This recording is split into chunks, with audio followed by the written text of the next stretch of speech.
मध्य प्रदेश कांग्रेस के विधायक द्वारा साधु संतों की तुलना सांड से करने पर सियासी जंग छिड़ गई है। प्रदेश भर के भाजपा नेता कांग्रेस को लगातार इस मामले में घेर रहे हैं। बवाल मचने के बाद विधायक डॉक्टर राजेंद्र सिंह ने अपने बयान पर सफाई दी है। मामले में मचे बवाल के बाद कांग्रेस विधायक राजेंद्र सिंह ने सफाई देते हुए कहा, उन्होंने अलग तरह की बात कही थी, लेकिन उनकी बात की अलग व्याख्या की जा रही है। साधु संतों, महामंडलेश्वरों का काम किसी पार्टी का काम करना नहीं होता। साधु संतों को किसी दल का प्रचार नहीं करना चाहिए। उन्होंने यह बात ऐसे संतों को लेकर कही थी। सुनिए अपनी सफाई में राजेंद्र सिंह अब क्या बोले। कल 26 तारीख को सतना में हुए एक कार्यकर्ता सम्मेलन में मैंने कुछ अपने भाषण में चीज़ें कही थी। उसका कुछ लोगों ने बुरा माना और चर्चा में है ये बात। अपने अपने तरीके से लोगों ने उसकी व्याख्या की और इलेक्ट्रॉनिक मीडिया, प्रिंट मीडिया, उसमें भी ये बातें कुछ आ रही, लिखी गई हैं, कही जा रही हैं। मैंने जो कल कहा था, मैंने ये कहा था कि जो साधु, महात्मा, संत, महामंडलेश्वर जो भाजपा का प्रचार कर रहे हैं वो निंदनीय है। और जो मैंने सांड की बात कही थी वो एक उपमा है, एक लोकोक्ति है, एक कहावत है। किसी व्यक्ति के व्यक्तिगत अपमान का तो सवाल ही नहीं उठता है। किसी की मैंने व्यक्तिगत मानहानि की हो, कहने के लिए आम भाषा में लोग कह देते हैं नेता बेईमान है। अब कोई अगर न्यायालय चला जाए और वहाँ पर आवेदन दे कि मेरी मानहानि हो गई है, तो न्यायालय यही पूछेगा कि सामने वाले ने आपका नाम लिया क्या, आपको कहा क्या, ये पूछेगा।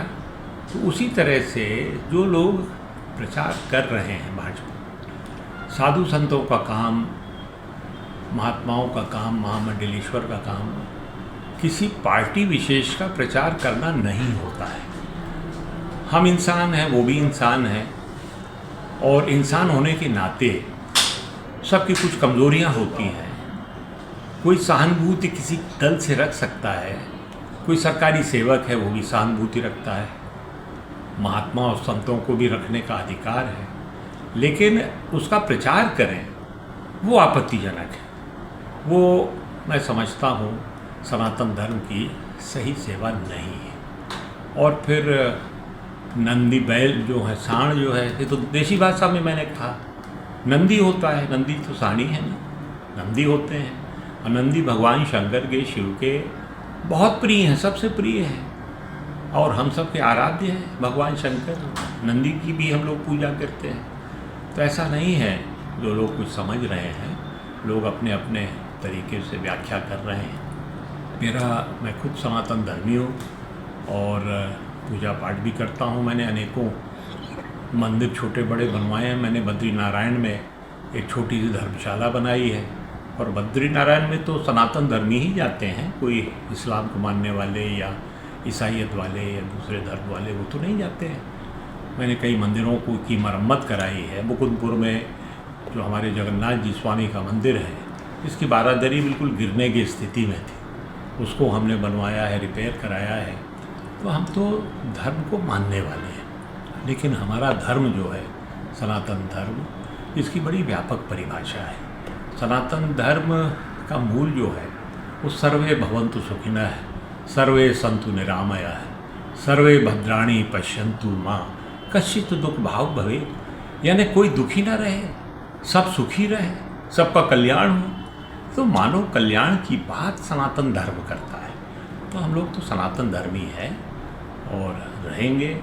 जहाँ तक जो धार्मिक आयोजन होते हैं हम लोग उसमें भी भाग लेते हैं। राम का मंदिर जो बना है अयोध्या जी में, उसमें मैंने भी दान दिया है। अब अपनी हैसियत के अनुसार 1,11,000 हमने दान दिया है। चंपत राय जी को मैंने भेजा था। हमारे समधी साहब हैं रायबरेली के, उन्होंने 1,11,00,000 दिया है। वो अमीर है ज़्यादा। तो अपने हैसियत के हिसाब से धार्मिक कार्यों में हमारा हमेशा योगदान रहा है, मैं यही कहना चाहता हूँ। और मैं किसी व्यक्ति विशेष के लिए मैंने कहा नहीं। बहुत से ऐसे अच्छे अच्छे संत हैं हमारे सनातन धर्म में आज की स्थिति में और बहुत अच्छा काम कर रहे हैं। और हमारा धर्म कमज़ोर नहीं हो रहा है, हमारा धर्म लचीला है, इसलिए ताकतवर है, मजबूत है और आगे हमारा रहेगा। और दूसरे धर्म के लोग भी अगर गलत काम करेंगे तो उसकी भी मैं आलोचना तो करूँगा, मैं उससे पीछे हटने वाला नहीं हूँ। चाहे इस्लाम धर्म के मानने वाले हों, मुल्ला मौलवी हों, या ईसाइयत के चर्च के पादरी लोग हों, या बौद्ध मठों के लोग हों, गलत काम करेंगे, इंसानियत के खिलाफ काम करेंगे और आपसी भाईचारा बिगाड़ेंगे तो मैं तो प्रश्न उठाऊंगा ही।